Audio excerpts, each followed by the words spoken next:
यार वैसे आपस की बात है,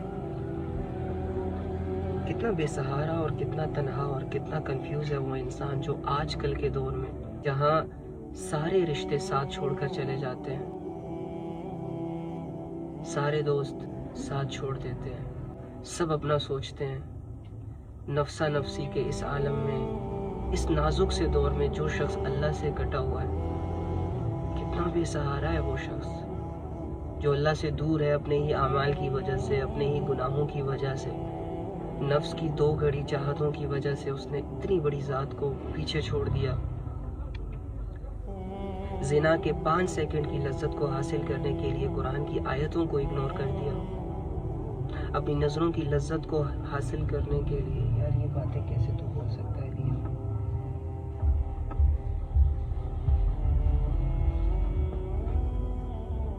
मैं जब ऐसी बातें बोलता हूँ मुझे अपना सारा चीज़ें याद आती है।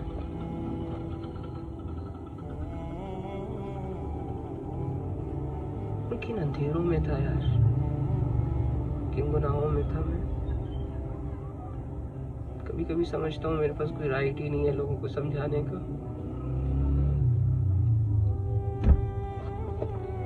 लेकिन फिर अल्लाह ताला की एक आयत याद आ जाती है, कुल या इबादियल्लज़ीना अस्रफ़ू अला अनफुसिहिम ला तक़नतू मिन रहमतिल्लाह, कि ऐ मेरे वो बंदो जिन्होंने अपनी जानों पर जुल्म किया, गुनाह करके, बड़े बड़े गुनाह करके, नाफरमानियाँ करके, अल्लाह के हुक्मों को जानकर, अल्लाह के हुक्मों को तोड़कर, ऐ मेरे ऐसे बंदो मेरी रहमत से मायूस मत होना, मैं सारे गुनाह माफ़ कर दूंगा। बस ये आयत ही है जिसने मुझे संभाल के रखा हुआ है, इसी आयत के सहारे जी रहा हूँ।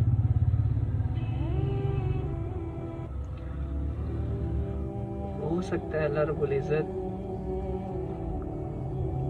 मेरे गुनाहों को ना देखे,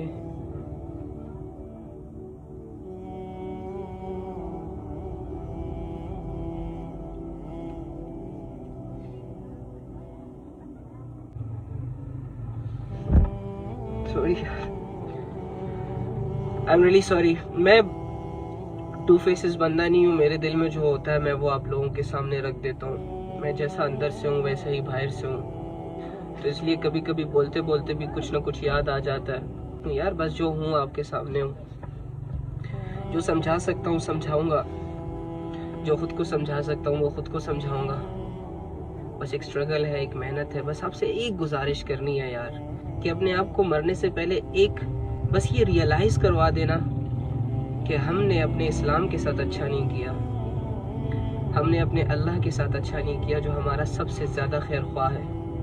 हमने लोगों के साथ बहुत अच्छे काम किए, हमने लोगों की अच्छाइयों को बहुत अप्रिशिएट किया, हमने अपना भी बड़ा ख्याल रखा कई मौक़ों पर, लेकिन हमने अल्लाह के साथ अच्छा नहीं किया। कि जिस दीन के लिए सहाबा जैसे इंसानों की गर्दनें कटी, कि जिस दीन की खातिर नबी सल्लल्लाहु अलैहि वसल्लम जैसी मुबारक हस्ती को तकलीफ़ें उठाना पड़ी, उस दीन की धज्जियां हमने उड़ा दी हैं यार। अल्लाह का एक हुक्म पूरा करने के लिए सहाबा अपनी जानों की परवाह नहीं करते थे। मौत कबूल थी, लेकिन अल्लाह का हुक्म किसी तरह टूट जाए, छूट जाए या डिले हो जाए मंजूर ना था उनको। और मेरे और आपके घरों से तो रोजाना अल्लाह और उसके अहकामात और नबी सल्लल्लाहु अलैहि वसल्लम की सुन्नतों के जनाजे उठते हैं यार।